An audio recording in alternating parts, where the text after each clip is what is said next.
They told me he would never speak, never read, never live a normal life. They said my grandson was broken. Too different, too difficult, too much. My own daughter believed them so completely that one cold November morning, she dropped him at my door with a single backpack and drove away without ever looking back.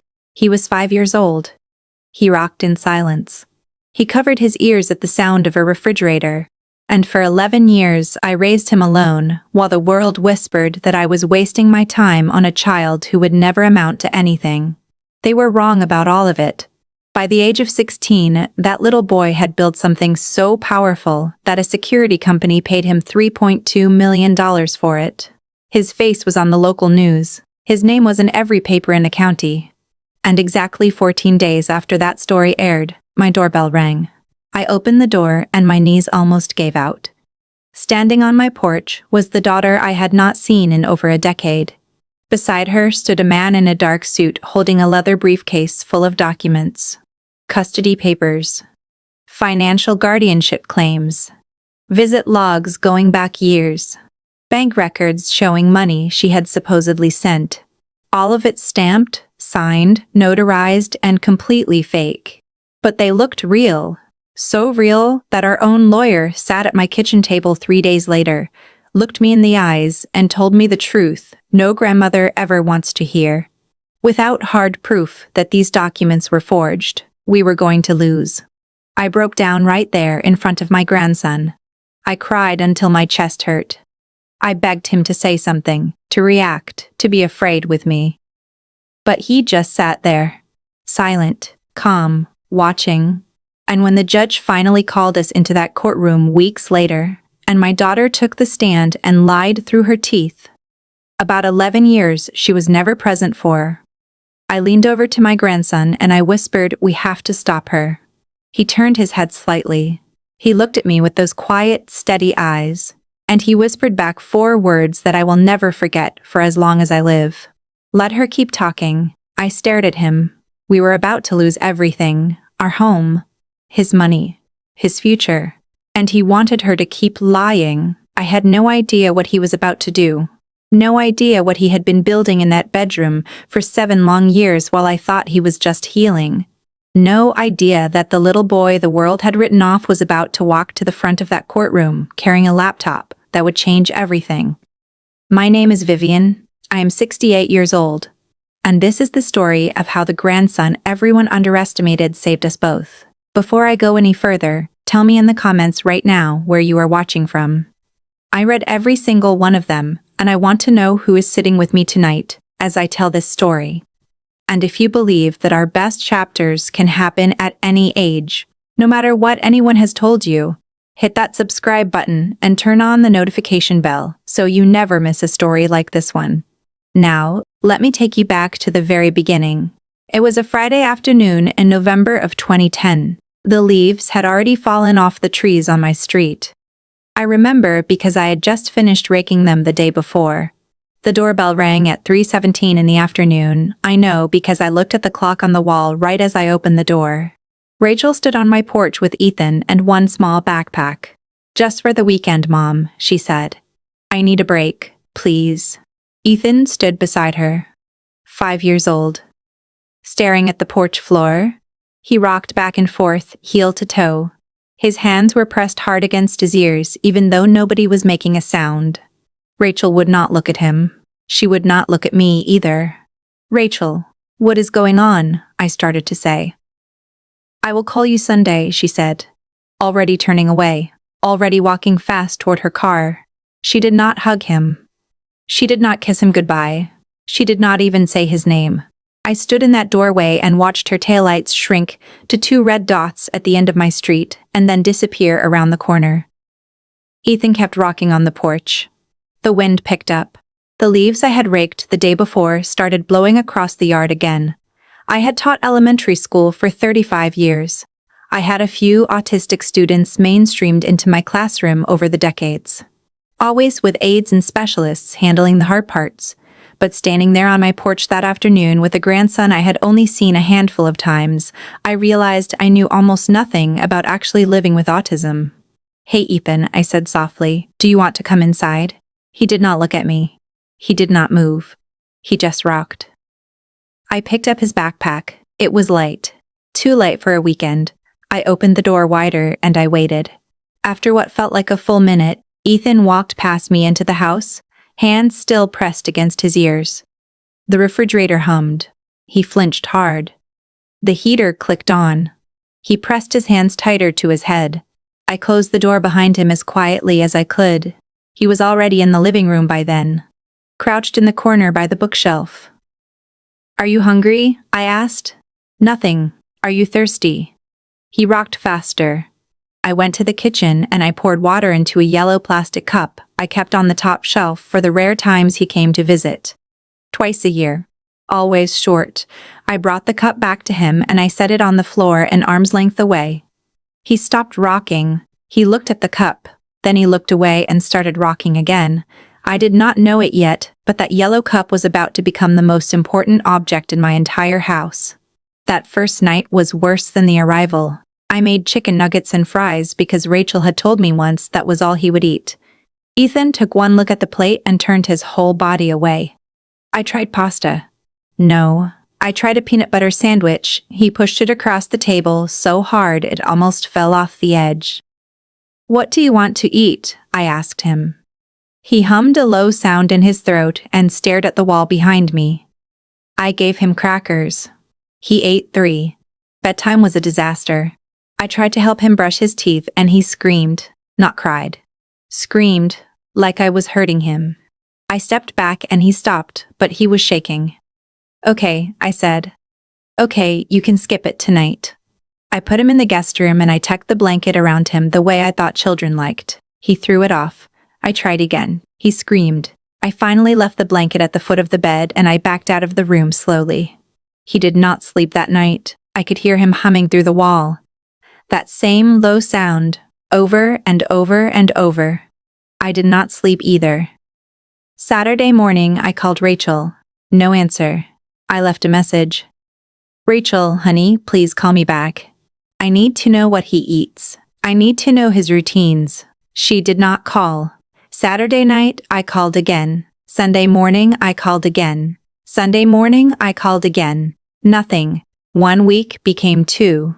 2 weeks became a month. And Rachel never called. I want you to sit with that for a moment.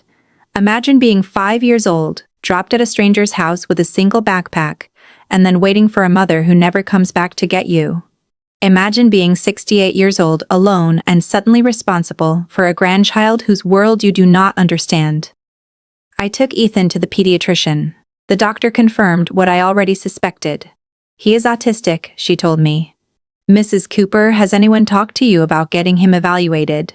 "His mother was supposed to handle that," I said. The doctor nodded slowly. "Well, you are handling it now."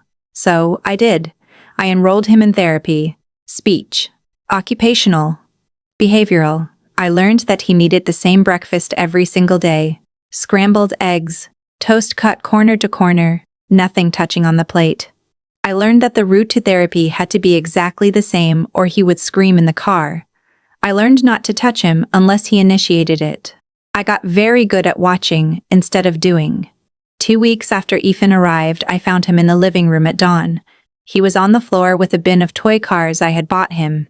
He was lining them up in a perfect row, but it was not random, not at all. He had arranged them by color, but in a way I could not understand at first. I sat down on the couch and I watched. Red car, then one that was slightly more orange, then one more orange than the last, then yellow green, then green, on and on. A gradient so subtle I had to squint to see the differences. He had organized them perfectly. A 5-year-old boy who could barely speak had just done something my adult eyes could barely follow. "That is amazing, Ethan," I said. He did not look at me, but he kept arranging. I did not know it yet, but I had just seen the very first glimpse of what my grandson would one day become. December came. Rachel still had not called. I changed my whole approach. I stopped trying to get him to look at me. I stopped pushing him to talk. I just made sure everything was the same every single day. Same breakfast, same time, same shows on the television. Same bedtime routine, which he finally tolerated, of me saying goodnight from the doorway without touching him. He calmed down. Not happy, but less frantic. He would sit in the living room with me while I read. He would eat meals without pushing the plate away. On Christmas Eve, I was baking sugar cookies. Ethan did not help, but he sat at the kitchen table and watched me cut shapes. The whole kitchen smelled like vanilla and butter. And then the phone rang. I grabbed it, hoping. "Mom," Rachel said. Her voice was flat, tired. "Rachel." "Thank God. When are you coming to get him?" There was a long silence. I could hear her breathing. "I am not coming, Mom. I need to know. I cannot do this anymore." I stopped moving. The rolling pin froze in my hand. "What?" "He is yours now." I tried. I really tried. But I cannot. Her voice cracked. "I just cannot." "Rachel, wait, please." The line went dead. I called back. It rang and rang. I called again. Voicemail. I called a third time. Voicemail. I stood there in the kitchen holding the phone. The cookies were burning in the oven. Smoke was starting to curl out of the door. I turned off the oven. I pulled out the tray. Every cookie was black. And then I just slid down the front of the cabinet and sat on the kitchen floor, and I could not move. I do not know how long I sat there. Long enough for the smoke to clear. Long enough for the tears to run out. And then I felt him. Ethan was standing in the doorway of the kitchen, watching me. He looked at me for a long time. Longer than he had ever looked at me before in his entire life. Then he walked slowly across the kitchen. He picked up the yellow plastic cup I had given him on his very first day, and he brought it to me. He set it down on the floor right beside my knee. And then without a single word, he turned around and walked back to the living room. I sat there on the kitchen floor with a burnt tray of Christmas cookies and a yellow plastic cup beside my knee, and I cried harder than I have ever cried in my life. Because in that moment, that broken little boy the world had given up on had just done the most human thing anyone had ever done for me. He saw me hurting, and he gave me the only comfort he knew how to give. Now, if this story is already touching something in you, if you know what it feels like to love a child the world does not understand, do me a favor and hit that like button right now. It tells me you are still here with me. And trust me, what happens next in this story is going to change how you see everything. The years after that Christmas blurred together. I kept everything exactly the same for Ethan. Same breakfast every morning. Eggs and toast. Same route everywhere we went. Same bedtime. Same routine. Same everything. When I kept it consistent, he was okay. Not happy maybe, but okay.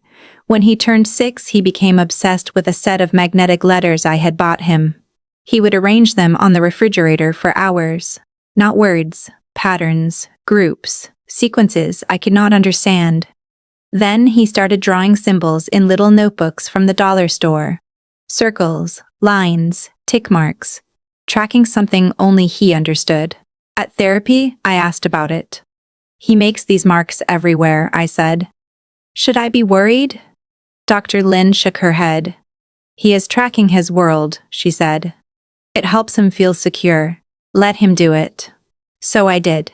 He filled notebook after notebook with his symbols and marks. By the time he turned 7, the symbols became letters. Then short words: egg, toast, school, home. Simple things, but written in neat block letters. At 8, he was writing full sentences, times, what he ate, where we went, what happened. He was building something. I just did not know what yet.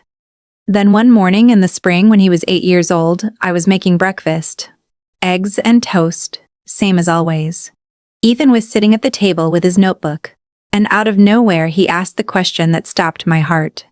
Why did Mom leave? I nearly dropped the spatula on the floor.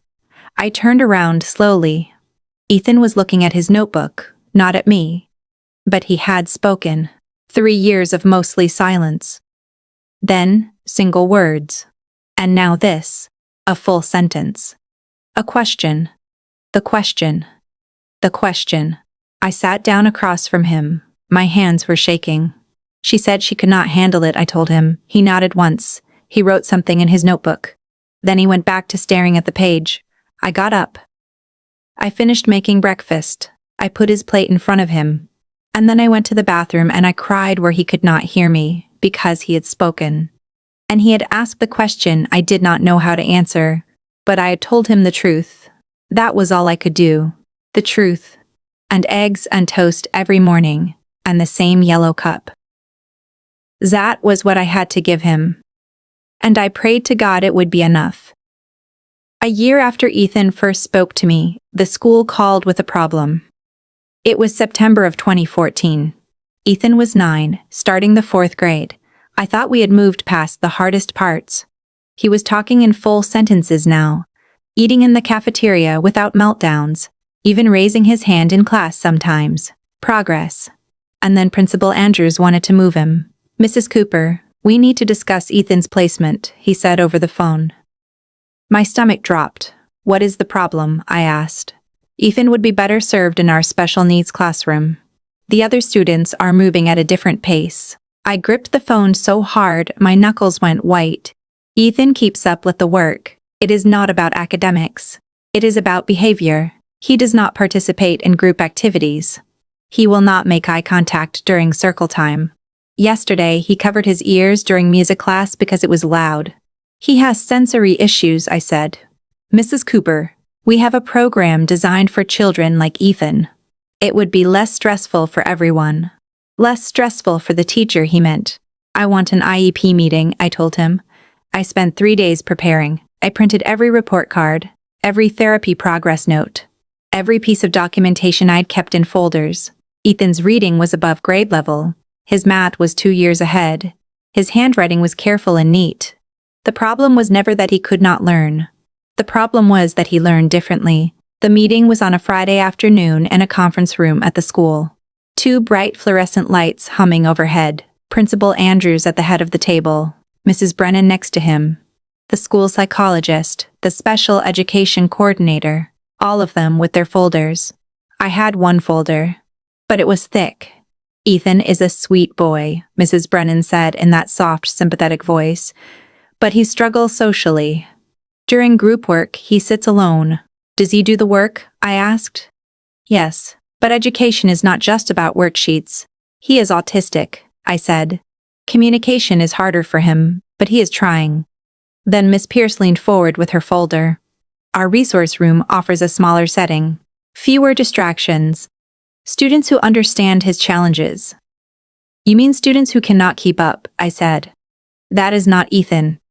Principal Andrews used that principal voice, the one I recognized from my own decades in classrooms. Reasonable, patient, condescending. Mrs. Cooper, we understand you want Ethan in a mainstream classroom, but we have to consider the needs of all students. You are telling me Ethan is disruptive, I said. Not disruptive exactly. Then what is the problem? Miss Pierce opened her folder. Ethan's social skills assessment shows significant delays. His IQ testing was inconclusive.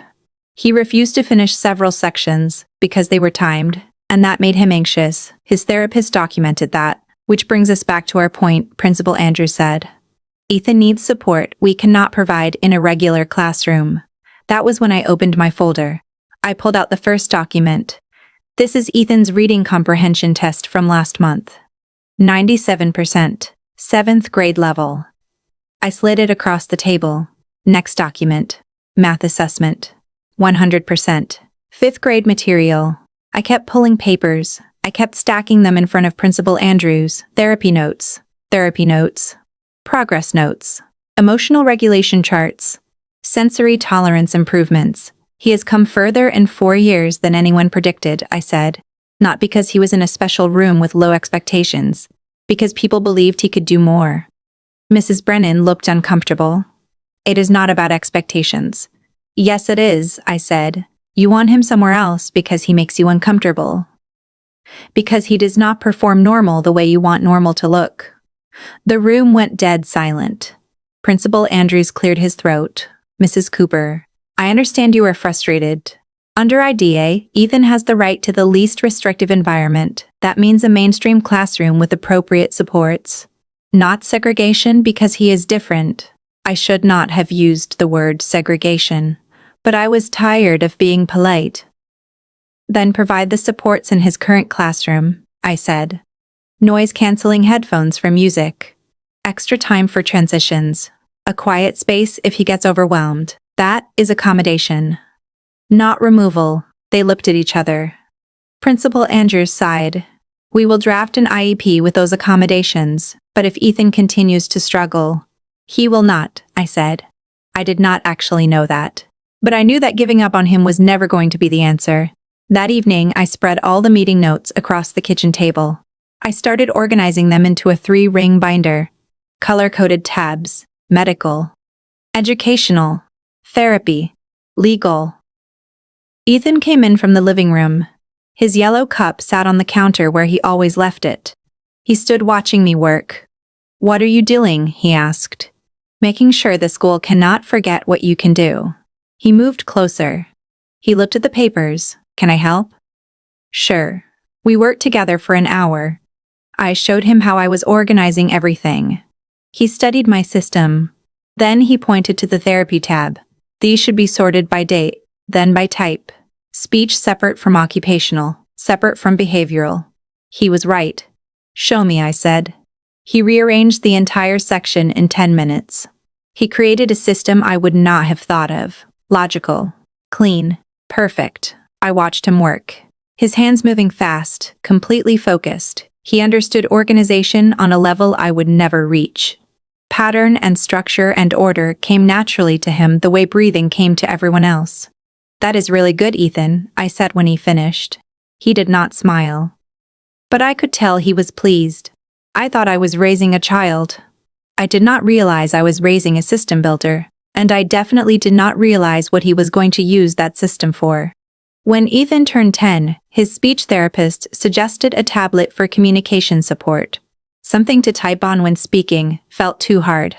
I saved up and I bought him one for his birthday. He had it figured out in one day.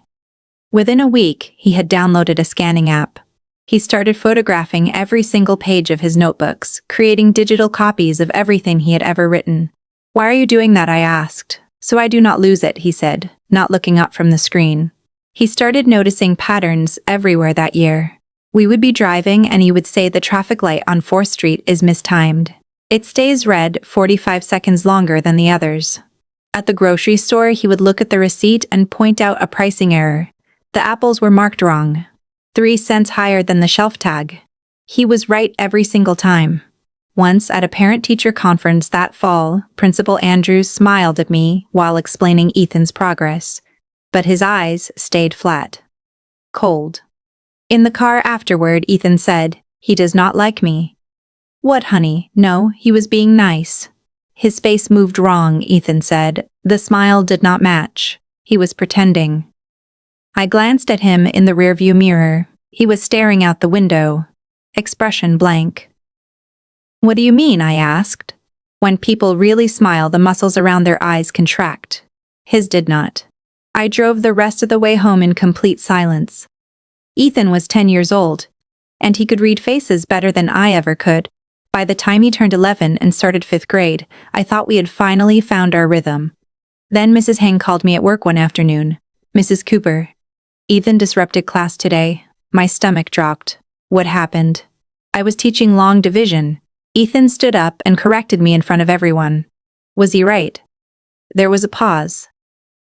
That is not the point. That is exactly the point. Was he right? Yes. But then he was helping. "Mrs. Cooper, he embarrassed me. He needs to understand there is a time and a place. He is 11, I said. He sees a mistake. He corrects it. That is how his brain works." Another parent conference. Another stack of paperwork. This time they wanted to label him oppositional defiant. I brought 6 months of therapy notes. Dr. Lynn's assessments showing Ethan was not defiant. He was direct. Factual.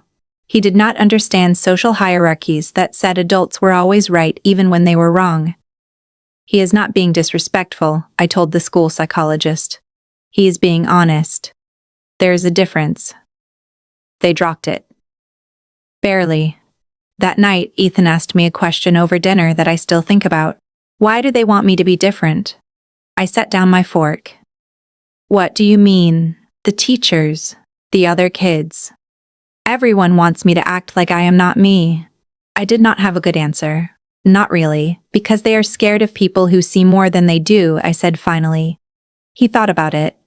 He nodded once. He went back to eating. A few weeks later, he asked if I had his birth certificate. When he need that, I asked. I want to see it. I found it in my file cabinet. He studied it for a long time. Then he asked for his school enrollment papers, his social security card. Anything with his name on it. Are you okay? I asked. Is this about your mother? I just want to see everything, make sure it is all there. I helped him scan everything into his tablet, birth records, medical history, every legal document I had in the filing cabinet. He saved them all carefully, backed them up, created folders with labels I did not quite understand. What are you building? I asked him once. A system, he said. So nothing gets lost. I kissed the top of his head. Okay, buddy, whatever helps. I thought he was processing his past, coping with what had happened, trying to understand why his mother had left him. I had no idea. I had absolutely no idea. He was not processing his past. He was building an early warning system for a future I could not see coming. That future began to take shape. The summer Ethan turned 12. He had been scanning documents for months by then, organizing everything into his tablet with a focus I had learned not to interrupt. But in June of 2017, he discovered something new. Coding. I found him at the kitchen table one afternoon with my old laptop open, staring at a screen full of text that looked like complete gibberish to me, lines of words and symbols and brackets. What are you doing? I asked. Learning Python. He did not look up. What is Python? A programming language. I am following a tutorial. Is this for school? No. I just want to learn it. I left him alone. That is what always worked with Ethan. Let him follow what interested him. He spent the entire summer on that laptop. While other kids were at baseball camp or the pool, Ethan was coding. I would bring him lunch and he would eat without looking away from the screen. His yellow cup sat beside the laptop, half full of water he would forget to drink. By August, he was showing me things he had made, little programs that did tasks I did not understand. This one sorts files by date, he explained. This one finds duplicates. This one tags if a file has been modified. That is really impressive, Ethan. He nodded. He kept typing. In September, I used the last of my savings to buy him a better computer. A real one. Not my hand-me-down laptop that took 5 minutes to start up. He had earned it. At home, he set up the new computer in his room. I made him promise to still come out for meals and to sleep at reasonable hours. He agreed, but I could tell his mind was already back in that world of code I could not enter. One evening in October, he called me to his room. I want to show you something. I sat on the edge of his bed. He pulled up a program on his screen. What is it? Watch. He opened a simple text document, a few sentences. Then he ran his program. Numbers appeared on the screen, long strings of them. That is the document signature, he said, like a fingerprint. Okay, I said, not really understanding. Then he opened the document again. He changed one single word. He saved it. He ran the program again. Different numbers appeared. See, he said, the signature changed. That means the document was altered. So you can tell if someone edits something. Yes, and when, and how many times. Then he looked at me. He actually made eye contact for a full moment. And what he said next made the hair stand up on the back of my neck. So things stay true, he said. I thought about all those school meetings. All those times administrators had said one thing and then claimed later they had said something else. All the times I had wished I had proof. That is brilliant, Ethan. He turned back to his screen. It is just pattern recognition. Digital instead of physical. Just pattern recognition. As if that was not everything. Now stop for a second. If you are watching this and you had a moment, even the smallest one, where you underestimated a child, or where the world underestimated you, tell me in the comments. Because what my grandson said next, the next thing he asked me to help him with, still gives me chills to this very day. The following year, when he was 13, the project expanded. "I want to digitize all your binders," he said one morning at breakfast. "The school meeting notes. All of it." I looked at him over my coffee. "That is a lot of scanning, I know, but I want everything in the system." "What system?" "The one I am building. So nothing gets lost or changed." I thought about it. Those binders held years of fights, years of advocacy, years of proof that Ethan was not what people had assumed he was. "Okay," I said. "But you are doing the scanning." My back cannot handle that many hours hunched over. We spent weeks on it. I would pull out binders and Ethan would scan page after page. IEP meeting notes from 2014. Therapy assessments from 2012. Report cards. Progress notes. Incident reports. Every piece of paper that told his story. But he was not just scanning them. He was doing something to each file on his computer, adding layers of information I could not see. "What are you adding?" I asked. "Timestamps, verification codes, hash values." He paused. "Each document connects to the ones before and after it. Like a chain. If someone tries to change one link, the whole chain breaks." One was my change them. He looked at me. "Why didn't Principal Andrews try to move me when I was 9? "Fair point. So this protects the truth," I said. "Yes." I watched him work. This kid who had been nonverbal 7 years earlier, who had screamed at the sound of the vacuum cleaner, who could not look anyone in the eye. Now he was building something I could barely comprehend. Something powerful. "I am proud of you," I said. He nodded once. He kept scanning. He turned 14 in November of 2018, and one afternoon he asked me something I did not think much of at the time. Something I now realize was the moment the future officially began to bend in our direction. "Have you kept anything from when I first came to live with you?" "Like what?" "Receipts, calendars, bank statements, anything from 2010 or 2011. I frowned. "Why would you want that?" "I just want to see it." I led him to the garage. I showed him the boxes I had never thrown away, because I am not a throwaway kind of person. Old tax records, utility bills, bank statements going back a decade, calendars where I had written appointments and errands in cramped handwriting. "You kept all this?" he asked. "I taught elementary school. We keep everything." He started going through the boxes. He pulled out my 2010 calendar. He opened it to November. He ran his finger down the dates. "Why do you need this?" I asked. "I need to know what really happened. Not what people say happened, what actually happened." I sat down slowly on an overturned crate. "This is about your mother." He did not answer right away. He just kept looking at the calendar. At my handwriting marking the day Rachel brought him. The days after, when I had written "tried chicken nuggets" and "call Rachel and doctor appointment." "I need to know the timeline," he said finally. "When things happened. What was real." My chest tightened. "We can scan all of it," I said. "Whatever you need." We brought the boxes inside. We spent the next month scanning grocery receipts, bank statements showing I had never gotten money from Rachel, phone bills proving she had never called, calendars documenting our routine, our life. Every ordinary day that proved she had been gone. "Why grocery receipts?" I asked once, watching him scan a faded flip from 2011. "They have dates. They show where we were, what we bought. They are evidence. Evidence of what? Of what happened. Of what was real." I did not push. If he needed this to heal, I would help him. I thought that was all it was. Healing. He started staying up later that year. I would go to bed at 10 and hear the click of his keyboard through the wall. At midnight, I would get up. I would make him a sandwich or cut up an apple. I would leave it on his desk without saying anything. "Thanks," he would murmur, not looking away from his screen. Some nights I would wake at 2 or 3 in the morning and see light under his door. "Ethan, you need to sleep," I would say. "Almost done." He was never almost done. One night in February, I brought him tea at 1 in the morning. His room was cold. He had 3 monitors now, all showing different screens. Code. Documents. Data. "What are you making?" I asked. He paused. He turned to look at me. Something that will help people know what is real and what is fake. What actually happened versus what someone claims happened. That is really important to you. Yes. Because of your mother. He thought about that.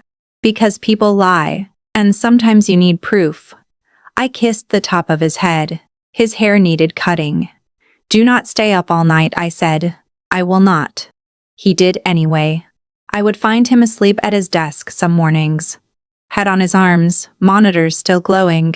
I would put a blanket over him and go make breakfast. He would wake up an hour later and come to the kitchen like nothing had happened. I was proud of him. Proud of his dedication. His intelligence. His drive to create something meaningful. I thought it was just a project. Something impressive he would put on college applications someday. I had no idea what he was really building. What he was building turned out to be something that people would pay millions of dollars for. Ethan was 15 when he finished it. Spring of 2020. Middle of the pandemic, the world locked down and everyone suddenly living online. Ethan barely noticed the difference. He had been living in his room with his computers for years already. I want to show you something, he said one afternoon in May. I followed him to his room. 3 monitors, all showing different screens. He pulled up a program with a clean, simple interface. Nothing fancy, just boxes and buttons and text. This is it, he said. The verification system. What does it do? He clicked through screens showing me features I only half understood. It analyzes documents, checks if they have been altered, when they were created. If the signatures match other known samples, it catches forgeries. I watched the program run through a sample document. Numbers appeared. Graphs. Analysis results. So if someone fakes a document, this catches it.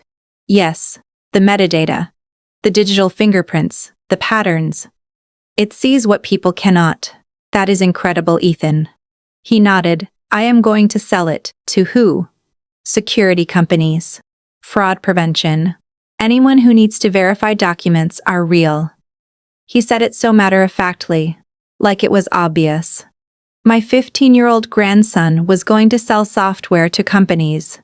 Do you know how to do that? I asked. I have been researching. Of course he had.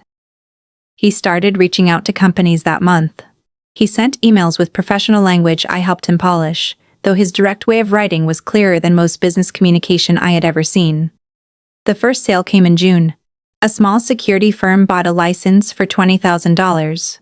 I stared at the number on the screen when Ethan showed me. 20,000.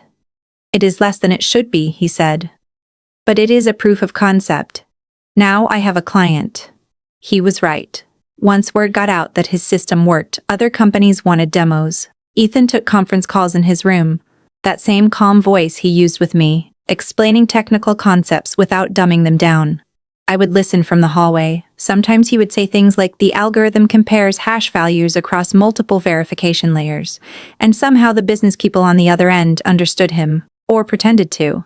He turned 16 in November of 2020. By January of 2021, he had 6 more clients and enough money in his account to pay for college twice over. Then, the big offers started coming. Tech companies wanted exclusive rights. Corporate fraud prevention firms wanted to license it for their entire operations. The numbers jumped from thousands to hundreds of thousands to millions. I need help, Ethan said in February. I do not know how to evaluate these contracts. I found a business lawyer through a colleague, James Nakamura, specialized in intellectual property and software licensing. He met with us on a Saturday morning at our kitchen table. Spread out 3 different contract offers. These are all substantial, he said, looking at Ethan. You built something valuable. Ethan nodded. Which one is best? James walked him through the options. Licensing deals that would pay over time. Acquisition offers that would buy the software outright. Ethan listened. Ask specific questions about terms and conditions and rights. I want to sell it completely, Ethan said finally. I do not want to manage licensing or support or updates. Just sell it and be done. James looked surprised. You are sure? Licensing could pay more long-term. There is a non-compete clause in the acquisition, Ethan said. If I sell it, I cannot make competing verification software for 5 years. That is standard, James said. Does that bother you? No, Ethan said. I am done with this kind of software. I glanced at him. He said it so definitely, like he had already planned what came next. He sold it in March for $3.2 million. $3.2 million. I could not process that number. I had worked 35 years as a teacher and made maybe half that total before taxes, and then the local news found out. Now, if you are still with me, and I know some of you have been on this ride from the very beginning, I want to hear you say hello in the comments. Tell me you are here. Because what happens next is the moment everything I had built for 11 years almost came crashing down, and I want you sitting right next to me for it. The reporter, a young woman named Kate, came to our house on a Thursday afternoon. She sat up in our living room, asked if she could film Ethan at his computer. Can you explain what your software does? She asked. It verifies document authenticity through pattern recognition and metadata analysis, Ethan said, looking directly into the camera. It catches forgeries that people miss. What made you want to create this? I tensed. But Ethan answered simply. I wanted to know what was real. People lie. Documents do not, if you know how to read them correctly. Kate smiled. That is very insightful. The segment aired on Friday evening news. Local teen creates revolutionary security software. They used maybe 2 minutes of the interview. They added dramatic music. They showed Ethan at his computer looking focused and brilliant. I watched it with him. How do you feel? I asked when it ended. Fine. But I noticed something in the days after. He was not celebrating. He was not excited about the money or the attention or what came next. He was just waiting. Watching. I would catch him staring out the window sometimes, or sitting at the kitchen table with his yellow cup. Not drinking, just holding it. You okay? I would ask. Yeah, but he was not. Something had shifted. Some tension I could not name. I thought he was overwhelmed by the sudden attention. I thought maybe he was tired. I did not realize he was waiting for something to happen. And exactly 14 days after the news story aired, it did. The doorbell rang on a Tuesday afternoon. I was not expecting anyone. Ethan was in his room. I opened the door, and every drop of blood in my body dropped straight to the floor. Standing on my porch was my daughter. Beside her was a man in a dark suit holding a leather briefcase. Rachel smiled. It did not reach her eyes. Hi, Mom. I could not move. I could not move. I could not speak. My body had forgotten how. She looked older, 11 years older. Lines around her mouth. Tension in her jaw. But it was her. It was really her. Ethan, she said, looking past me into the house. I am Stephen Walsh, the man said. Miss Cooper's attorney. We would like to speak with you about Ethan's situation. His situation, I managed. Rachel's smile got tighter. Can we come in? This is important. I should have said no. I should have sent that door in her face and mocked every deadbolt I had. But I was frozen. And then Ethan appeared behind me in the hallway. He looked at Rachel. His face was completely blank. No surprise. No anger. No fear. No emotion of any kind. He just watched her. The way he had watched traffic patterns or pricing errors. Analytical. Calculating. Come in, he said. My legs moved without my permission. I stepped back. They walked into my house, Rachel and her lawyer, and I felt physically sick. We sat at the kitchen table. The same table where Ethan and I ate breakfast every morning, where we had organized school meeting notes and scanned documents and planned his future. Now Rachel sat there, hands folded, while her lawyer opened his briefcase. Miss Cooper, he began. Smooth. Professional. Practiced. We are here to discuss custody and financial guardianship. My client Rachel Cooper has maintained parental rights to Ethan and wishes to resume active custody. Custody, I said. He is 16, precisely, Walsh said. Still a minor. And my client never formally terminated parental rights. She has been co-parenting from a distance, maintaining contact through appropriate channels. That is a lie, I said. My voice shook. She has not called in 11 years. Rachel spoke then. Soft voice. Sad eyes that looked completely fake. Mom, I know you have done a wonderful job raising Ethan. But he needs his mother now. Especially with the money and the attention. He needs guidance. He has guidance. Walsh pulled out papers. Documents with official-looking seals and signatures. These show my client has maintained legal parental rights, he said. She has documented her financial support and communication over the years. She is entitled to custody. And given Ethan's minor status, management of his financial assets until he reaches majority. I looked at the papers. They looked real. Professional. My heart was hammering so hard I could feel it in my teeth. Those are fake, I said, but I had no proof. They are properly notarized and filed, Walsh said calmly, unless he can prove otherwise. I turned and looked at Ethan. He was watching Rachel, his face still blank. But there was something in his eyes now. Something I could not read.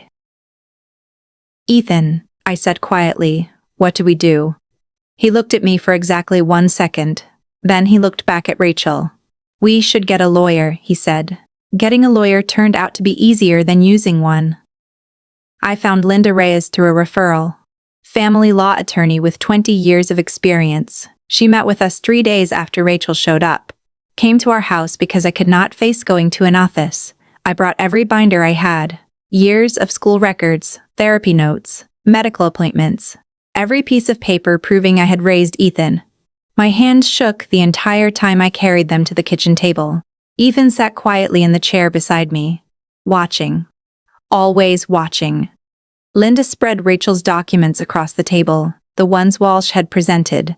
She studied them for over an hour, reading every page, checking signatures, examining the stamps. Finally, she looked up. Her face told me everything before she spoke. These look legitimate, she said carefully. Very professionally done. But they are fake, I said. She is lying. She has not seen him in 11 years. I believe you. But do you have concrete proof these documents are forged? I pulled out my binders. I have everything. Every school meeting. Every doctor visit. Every therapy session. Linda looked through them. She nodded slowly. This is excellent documentation. It proves you had been the primary caregiver. But, Miss Cooper, without hard evidence that her documents are fake, a judge might rule in her favor. Why? Because she never legally terminated parental rights. There is no court record of custody transfer. Schools and doctors accepted you informally. But, she paused. Did you ever file for formal guardianship? The room went cold. I did not think I needed to. She abandoned him. I know. But legally, without documentation of that abandonment, without her signing away rights, she is still his parent on paper. I could not breathe. So she can just take him. She is not trying to take physical custody. He is 16. Courts rarely force teenagers to move. She is after financial guardianship. Control of his assets until he is 18. $3.2 million. That was what this was about. Can we fight it? I asked. Yes. But I need you to understand. Her case looks strong. She has documentation, a compelling narrative about maintaining involvement from a distance. Unless we can prove those documents are fraudulent, we will lose. I looked at Ethan. He sat perfectly still, hands folded on the table, face blank. He would not meet my eyes. Ethan, I said quietly, do you understand what is happening? Yes. Are you scared? He thought about that. No. How could he not be scared? I was terrified. After Linda left, I sat at the kitchen table and I broke down. We are going to lose you, I said through tears. After everything? After 11 years. We are going to lose. Ethan stood up. He did not say anything. He just walked to his room and closed the door. I wanted him to tell me it would be okay, to show some emotion. Some fear. Something. But he just left me there. I cried alone at the table for over an hour. The deposition started 2 weeks later. Rachel went first. She sat in the conference room at her lawyer's office, perfectly composed, hair styled, makeup subtle, wearing a soft gray sweater that made her look maternal. Walsh asked her questions. She answered smoothly. Can you describe your involvement in Ethan's life over the past 11 years? I have tried to maintain consistent contact, she said, her voice steady, warm, apologetic. I visited monthly when possible, sent financial support through money orders, called regularly to check on his progress. Why did you not take physical custody? I felt it was better for Ethan to have stability with my mother while I dealt with personal challenges. But I never stopped being his mother. I never stopped caring. She provided dates, specific months when she claimed to have visited, exact dollar amounts she supposedly sent. December of 2012. $300. April of 2014. $500. On and on. A detailed financial record of support that had never happened. I sat there listening, my nails digging into my palms so hard I drew blood. After Rachel finished, Linda took me aside. Her testimony is detailed, consistent. That is very convincing to judges. It is all lies. I know, but can you prove it? I could not. Ethan's deposition was 3 days later. Walsh asked him questions about his childhood, about memories of his mother, about her involvement. Do you remember your mother visiting you? Walsh asked. I do not recall specific visits. Do you remember phone calls from her? I would have to check my records. What about financial support? Did you know she was sending money? I do not remember receiving money from her. Walsh looked pleased. He thought Ethan's memory was poor, that it supported Rachel's narrative, that she had been involved. But Ethan, being autistic, simply did not remember clearly. He had no idea. After the deposition, Linda drove us home. He did well, she said. But, Miss Cooper, I have to be honest with you. Without evidence proving Rachel's documents are forged, this is going to be very difficult. How difficult? We might lose. That night I could not sleep at all. I lay in bed, staring at the ceiling, thinking about Ethan being taken away. Rachel controlling his money. Him turning 18 and being free. But those 2 years feeling like forever? At 3 a.m, I got up. I saw a light under Ethan's door. I opened it quietly. He was at his computer, 3 monitors glowing. Lines of code scrolled across one screen. Documents and data filled the others. Ethan, it is 3 a.m. He did not turn around. I know you need to sleep. Court is tomorrow. I am almost done. Done with what? He kept typing. My records. I moved closer. I saw spreadsheets with dates, files with names. I recognized my bank statements, calendar entries, phone records. Ethan, I do not know what to do, I said. My voice broke. I do not know how to fight this. He stopped typing. He did not turn around. Just tell the truth tomorrow, he said quietly. That is all you have to do. The truth is not enough. She has documents. She has proof. Fake proof. But proof. Tell the truth, he repeated.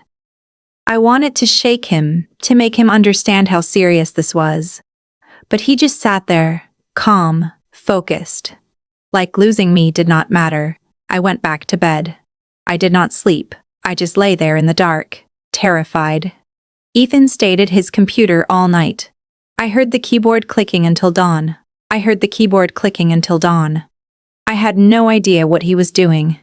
I just knew I was about to lose him, and there was nothing I could do to stop it. I want you to feel that with me for a moment. I want you to imagine sitting up in the dark at 4 a.m, knowing that in a few hours you might lose the only family you have left, because that is exactly where I was. And what happened the next day in that courtroom, I still cannot fully believe it. Even now, 6 years later, if you have ever been to court against someone you used to love, hit that like button so I know I am not alone. And stay right here, because everything I thought I knew about my grandson was about to change forever. Morning came whether I wanted it to or not. I got up at 6. I made breakfast. Neither of us could eat. Ethan came out of his room at 7. He showered.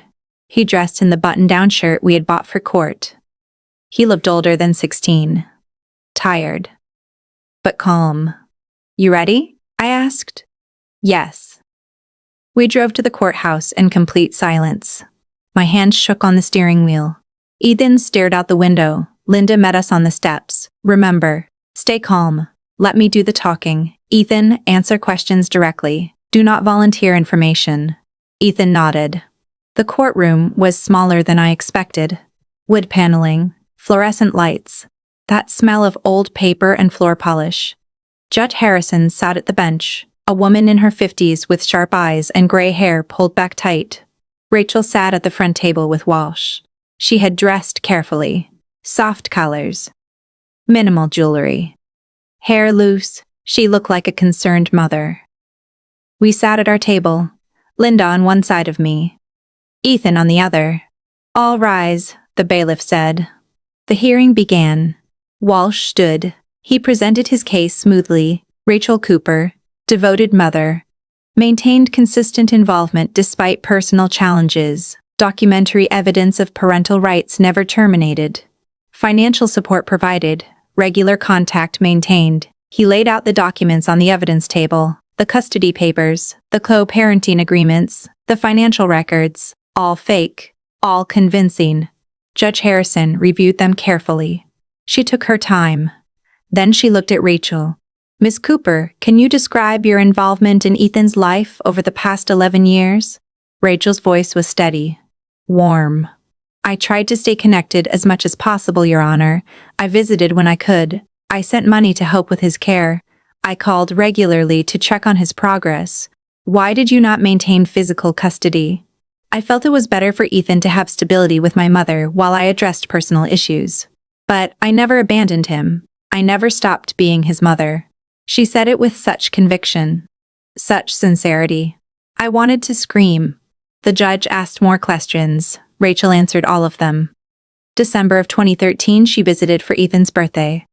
April of 2015, she sent $500 for therapy costs.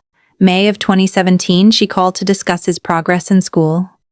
Lies. All lies. But detailed, consistent, convincing. Judge Harrison looks thoughtful. Thank you, Ms. Cooper. Then it was Linda's turn. She presented my binders. Years of school meetings, therapy records, medical appointments. Every piece of evidence that I had raised Ethan alone. But as she went through them, I could see the judge's expression. Sympathy. But doubt. Miss Reyes? Judge Harrison said, these records show Miss Cooper has been the primary caregiver.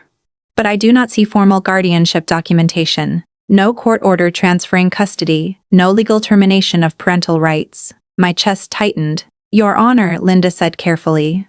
Rachel Cooper abandoned Ethan when he was 5 years old. My client has documentation of that abandonment.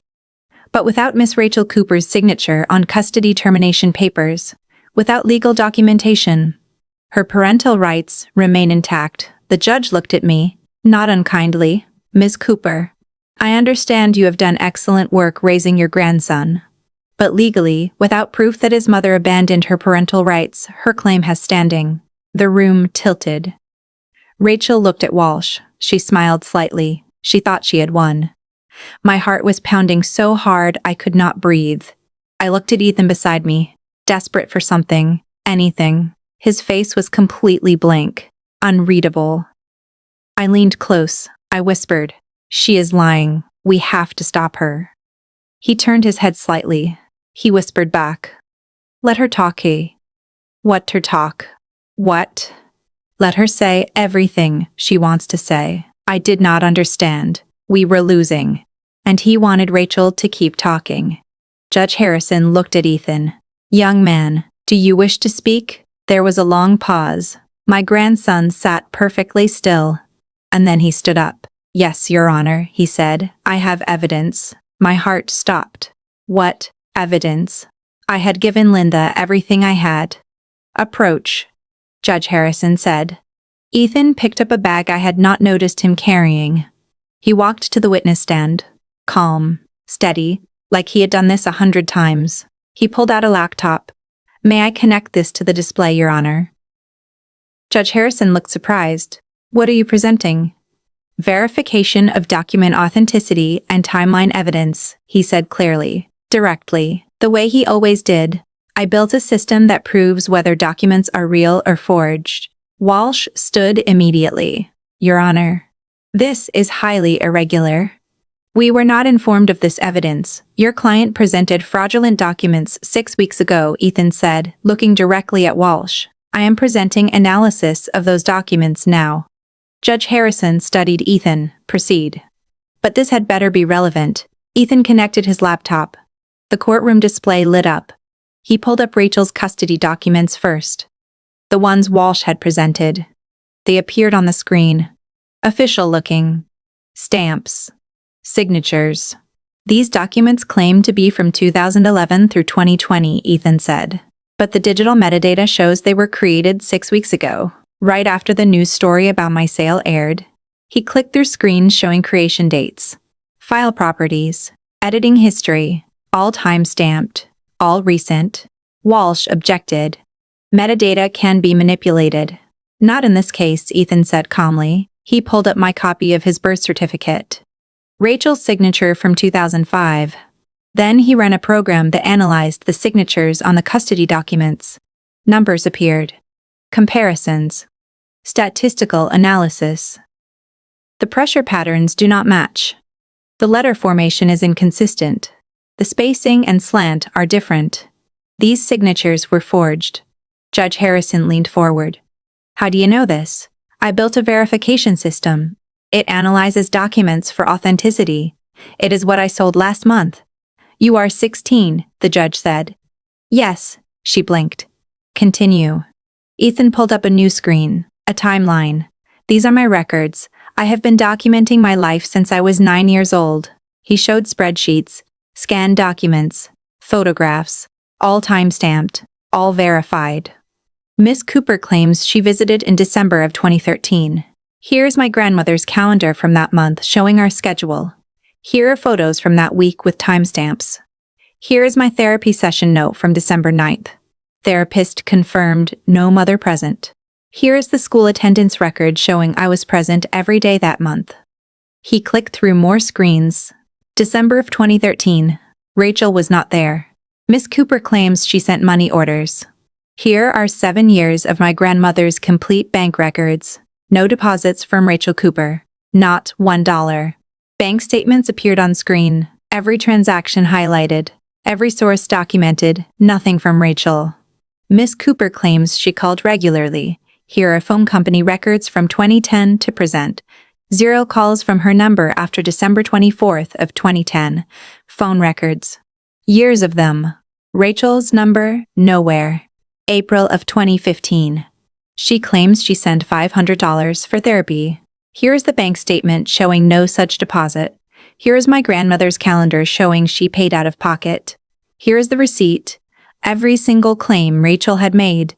Ethan demolished. With proof. Walsh stood again. Your Honor, this evidence was not disclosed in discovery. Because you presented fraudulent documents 6 weeks ago, Ethan said. I built the verification system to analyze them. That is impossible, Walsh said. You could not build something like this in 6 weeks. I did not, Ethan said. I have been building it for 7 years. I just finished analyzing these specific documents 6 weeks ago.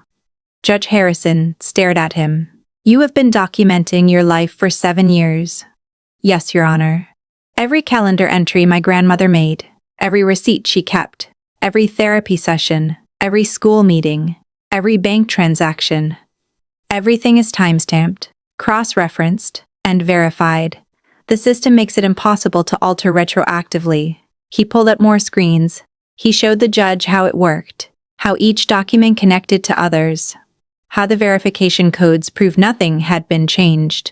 So, when Ms. Cooper says she visited monthly, sent money, called regularly, I can prove she did not, because I have proof of what actually happened, what was real. The courtroom was completely silent. I could hear my own heartbeat in my ears. Judge Harrison looked at Rachel. Ms. Cooper, can you explain these discrepancies? Rachel's face had gone completely pale. She looked at Walsh. The metadata could be wrong, she said. Her voice shook. The dates might be. I mean, I did visit. I did send money. When exactly, the judge asked. December of 2013. I remember. Do you have proof? Receipts. Photos. Anything. Rachel stammered. I did not keep records. I was there. I know I was there, but you have detailed financial records of money orders sent. Yes. I mean, those show. She was falling apart, contradicting herself. The confident mother from 20 minutes ago was gone. Miss Cooper, Judge Harrison said, her voice cold now. Did you or did you not falsify custody documents? No. I mean, my lawyer said. Walsh looked physically ill. Judge Harrison turned to Ethan. This verification system, it is legitimate. Yes, Your Honor. I sold it last month to Anderson Security for $3.2 million. They verified its accuracy before purchase. The judge's eyebrows rose. Then she looked at the evidence again. At the timeline. At the proof that Rachel had been gone for 11 years. I have seen enough, she said. She ruled from the bench. No recess. No deliberation. Rachel Cooper. I find your testimony not credible and your documentation fraudulent. Full custody and guardianship is awarded to Vivian Cooper. Furthermore, I am referring this case to the district attorney for investigation of perjury and fraud. Rachel made a sound like choking. This hearing is adjourned. The gavel struck. It was over. Outside the courthouse, standing in the afternoon sun, I finally understood. I turned to Ethan. My hands were still shaking. You knew, I said. You have been protecting us all along. Ethan nodded once. He did not smile. He just nodded. For 7 years, I said, my voice breaking. You built all of this. For 7 years. Not for a company, not for money. For me. For us, he said quietly. I did the one thing he had never let me do without warning. I pulled him into a hug. He did not flinch. He put one arm around my back. Just one. But he held on.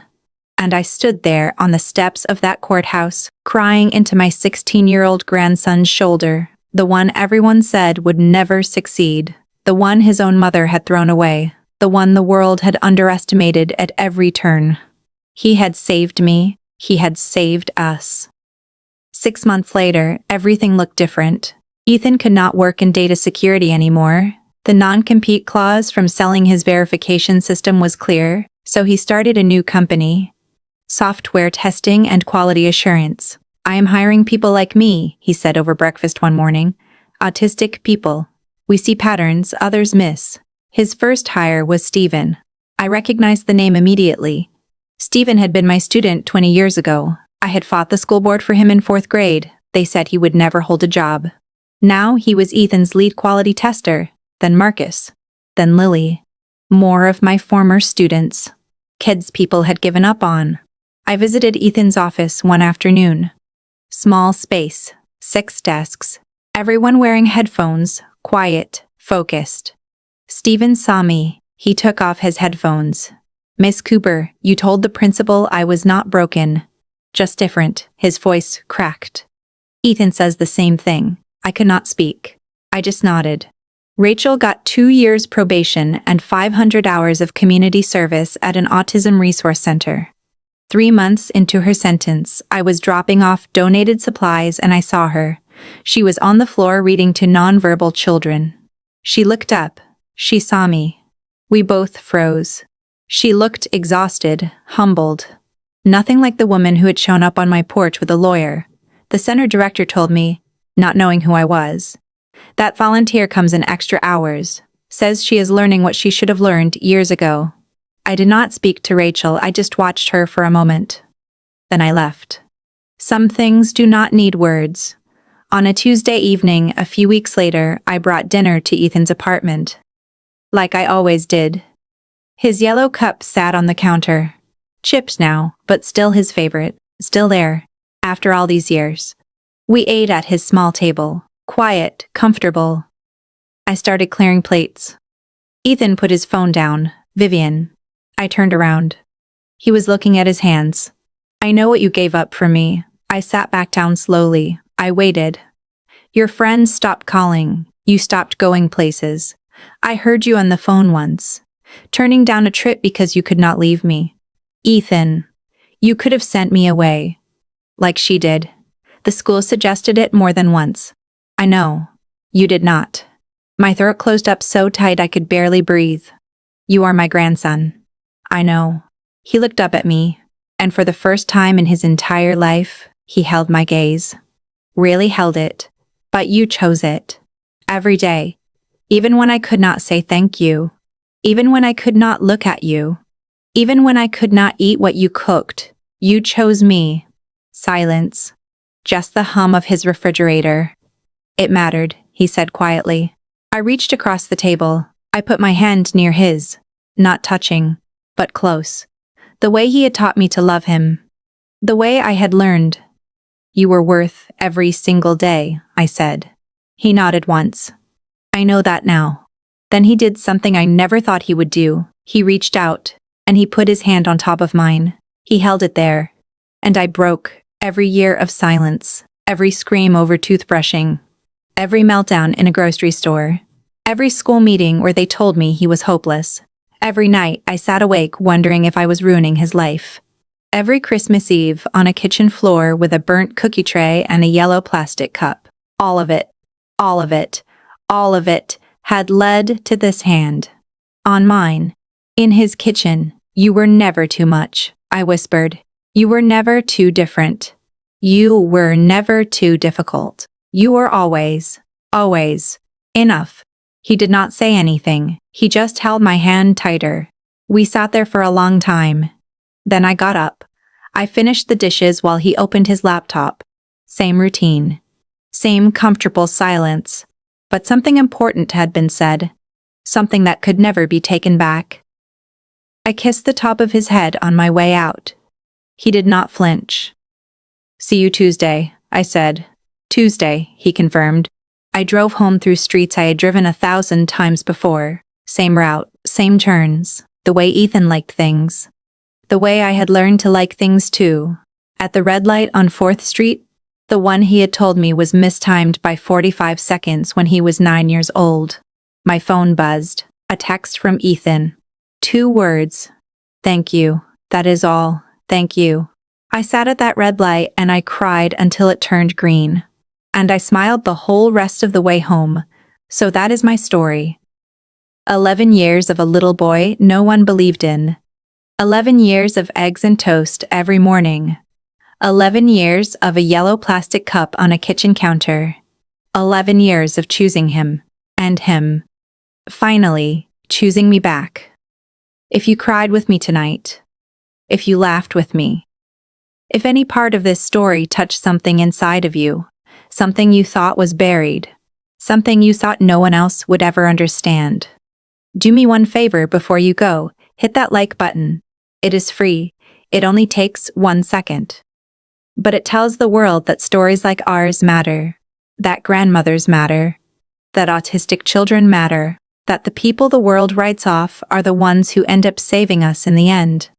And then subscribe. Because I have so many more stories like this one to share with you. Stories about the people no one saw coming. Stories about the second chances that arrive when you least expect them. Stories about the strength you never knew you had until life demanded it of you.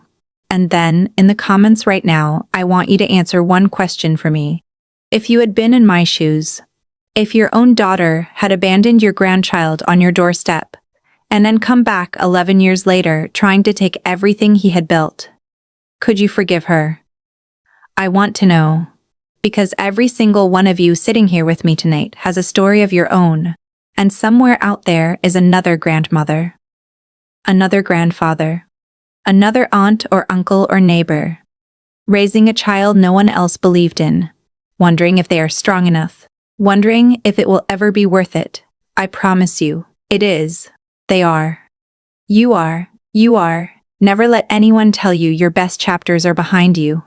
I was 57 years old when a 5-year-old boy in a rocking chair changed the entire course of my life. And I am 68 years old now. Still here. Still learning. Still loving him. Still choosing him every single day. Because that is what family does. Thank you for sitting with me tonight. Thank you for listening. Thank you for being here.